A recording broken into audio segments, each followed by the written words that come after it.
अस्सलामुअलैकुम वरहमतुल्लाहि वबरकातुहू। मैं हूं आपकी मेज़बान तबीबा निदा साबिर फ्रॉम लाहौर। उम्मीद करती हूँ कि आप सब लोग खैरियत के साथ होंगे। इससे पहले हम लोग डिटेल के साथ जो है वो कारूरा से मुतालिक एक तफसीली वीडियो जो है वो आप लोगों की नज़र पेश कर चुके हैं, लेकिन चूँकि हमारा ये मज़मून बहुत ज़्यादा जो है वो तफसीली था और एक टॉपिक के अंदर इसको कवर करना जो है वो पॉसिबल नहीं था, इसलिए आज की इस वीडियो के अंदर हम मज़ीद डिटेल में कारूरा के ऊपर ही जो है वो बात करेंगे। कारूरा या बोल या पेशाब जो है ये क्या होता है? ये मशरूबात का फुजला होता है और ये हज़्म सानी का फुजला होता है। अक्सर अतिबा कराम का ये कहना होता है कि जो कारूरा है यानी जो सुबह का फ़र्स्ट यूरन है, ये हमें सिर्फ़ जो है इसके ज़रिए से गुर्दों के और जिगर के जो हैं वो सिर्फ़ हालात मालूम होते हैं, जबकि हकीकत में ऐसा नहीं होता, बल्कि कारूरा जो है ये हमें फुल बॉडी के हालात के बारे में जो है वो आगाही देता है। यानी सर से लेकर पाँव तक के तमाम तर आज़ा, उनके अहवाल, उनके अफ़आल और उनके अंदर होने वाली जितनी भी कीमियाई तब्दीलियाँ हैं, उन सब के मुतालिक कारूरा जो है वो हमें आगाही देता है। शर्त ये है कि देखने वाला जो है वो माहिर हो और इसके बारे में वाकफ़ियत रखता हो, तो फिर तो कारूरा जो है वो आपको खुशी, गमी, हर किस्म के हालात जो है ये आपका कारूरा ही आपको जो है वो बता सकता है। लेकिन एक माहिर तबीब ही इस हद तक जो है वो जा सकता है। तो हम लोग चलते हैं अपने टॉपिक की जानिब। इससे पहले कि हम लोग अपने टॉपिक की जानिब आगे बढ़े, मेरे चैनल को सब्सक्राइब करना आप लोगों ने नहीं भूलना, बेल आइकॉन को प्रेस कर लीजिएगा ताकि आप लोगों को नई से नई आने वाली वीडियोस जो हैं वो मिलती रहें और आप लोग इनसे फ़ायदा उठाते रहें। जैसा कि अखलात जो हैं वो इसके मुख्तलिफ़ रंग होते हैं, इसी तरीके से कारूरा जो है वो इसके भी मुख्तलिफ़ रंग हैं। और बुनियादी तौर पर अगर देखा जाए तो कुदरत के अंदर जो तीन बुनियादी रंग हैं वो सुर्ख है और नीला है और पीला रंग, जिनको हम लोग बुनियादी रंग कहते हैं। तो कारूरा के अंदर भी इन रंगों को जो है वो मलहूज़े ख़ातिर रखा जाता है।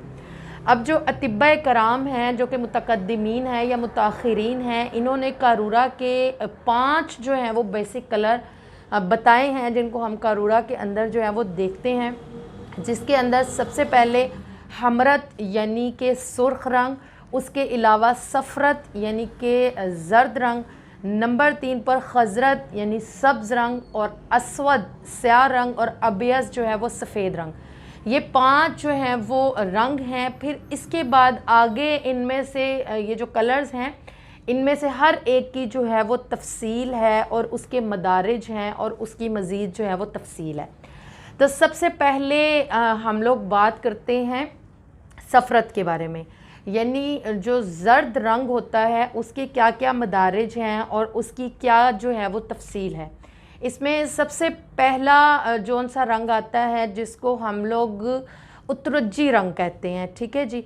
तो जौन सा उतरुज्जी रंग होता है यानी कि तुरंज के छिलकों जैसा, तो ये रंग जो है वो सेहत के सबसे ज़्यादा करीब होता है और ये जो है वो बिल्कुल सफ़ेदी माइल ज़र्द मोतिया रंग होता है, जो कि इस बात पर दलालत करता है कि सेहत जो है वो अच्छी है और हाजमा जौन सा है वो कवी है।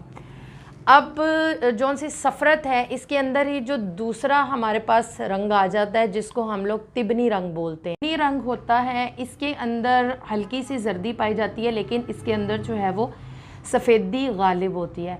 तिबन जो है वो असल में ज़र्द सूखी हुई घास को या भूसे को जो है वो बोला जाता है। तो इसी सूखी हुई घास को या भूसे को जिस वक़्त पानी के अंदर भिगोया जाता है और पानी के अंदर भीगे रहने की वजह से उसके अंदर जो पानी में जो रंगत हासिल होगी, उस रंग को हम लोग तिबनी रंग बोलते हैं। तो तिबनी रंग का जौन सा कारूरा है वो इस बात की दलालत करता है कि क़ुव्वत जौन सी है वो कमज़ोर है और ग़िज़ा जौन सी है उसका नुज़ज कामिल नहीं हो रहा और ग़िज़ाएँ जो हैं वो प्रॉपर तरीके से पक नहीं रही हैं, बल्कि हम कह सकते हैं कि कच्ची ग़िज़ा ही जो है वो निकल रही है और क़ुव्वत जौन सी है कमज़ोर है, हाज़िमा जौन सा है वो ख़राब है, ठीक है जी। तीसरे नंबर के ऊपर यहाँ पर हमारे पास आ जाता है नारंगी रंग, यानी जो नारंज का रंग होता है, जिसको हम लोग नारंगी रंग भी जो है वो बोलते हैं। ठीक है। और इसके अंदर जौन सी हरारत होती है वो पहले वाले कारूरों की निस्बत जो होती है वो ज़्यादा होती है, और उसके बाद फिर जो है वो बारी आती है नारी और ज़ाफ़रानी कारूरे की।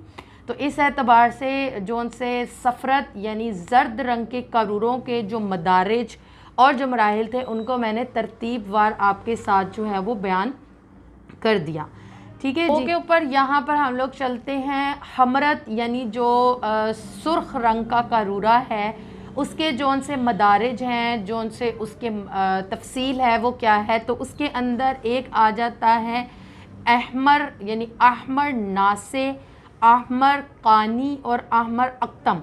ये 3 किस्म के जो हैं वो मज़ीद करूरे होते हैं। नॉर्मली देखने में कहा जाता है कि जौन सा सुरख रंग का कारूरा है वो जिगर के अमराज या गुर्दों के अमराज पर दलालत करते हैं, या वो ये बताते हैं कि यरकान हो गया है। बाज़ अतिबा कराम इसके अंदर इस चीज़ को समझते हैं कि इसके अंदर गर्मी जो है वो बढ़ी हुई होती है, लेकिन हकीकत के अंदर जितने भी सुर्ख रंग के कारूरे होते हैं ये खुश्की सर्दी के बढ़ने की दलील होते हैं, और ये इस बात की तरफ इशारा करते हैं कि सर्दी खुश्की जो है वो जिस्म के अंदर तो कारूरा को देखने के लिए जो उसके अंदर जो अहम चीज़ें हैं जिनको कि नोट किया जाना चाहिए वो 3 चीज़ें हैं जो कि अमूमन देखी जाती हैं।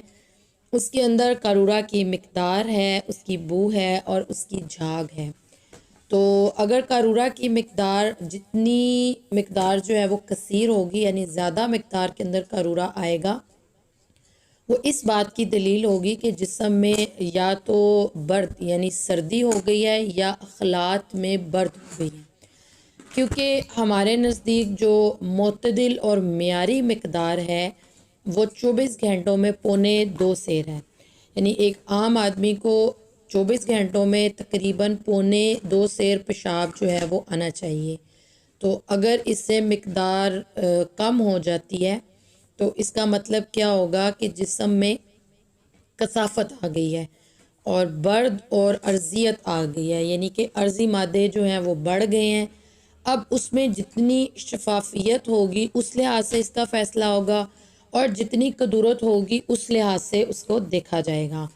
अगर तो कदर है यानी कदूरत बढ़ी हुई है तो गुर्दों में मवाद आ गया है, पथरी जौन सी है वो बनने लग गई है, रेत बनने लग गई है। और अगर झाग है तो फिर ये हरारत के ज़्यादा होने की दलील है।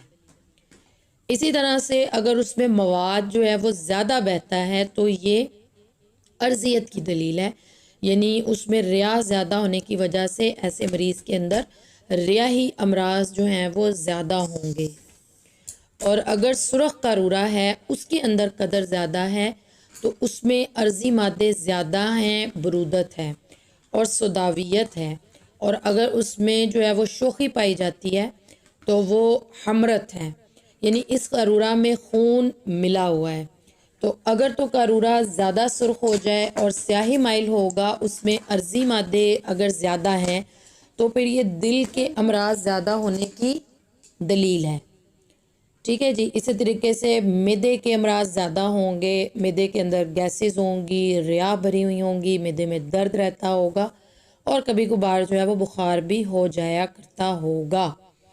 और अगर कदूरत उसकी ऐसी है जैसा कि पिघला हुआ शीशा यानी जुजाज, तो फिर ये जो दिक यानी टीबी का आखिरी दर्जा है ये वो हुआ करती हैं।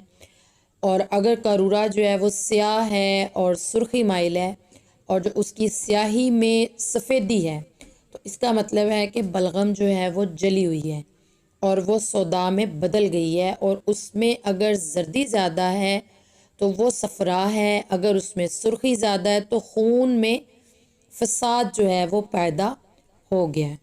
तो इसी तरीके पर कारूरा के अंदर जो है वो मिक़दार, बू, झाग और रंगत के अतबार से क्या क्या चीज़ें हैं जिनको कि जानना चाहिए या नोट करना चाहिए। तो उम्मीद करती हूँ कि इन पिक्चर्स से भी आप लोगों को काफ़ी हद तक समझने में मदद मिली होगी और आज के इस वीडियो क्लिप से आप लोगों का बहुत फ़ायदा हुआ होगा। मज़ीद अच्छी से अच्छी वीडियोस के लिए मेरे चैनल को सब्सक्राइब करना मत भूलिएगा। दुआओं में याद रखिए। अस्सलामुअलैकुम वरहमतुल्लाहि वबरकातुहू।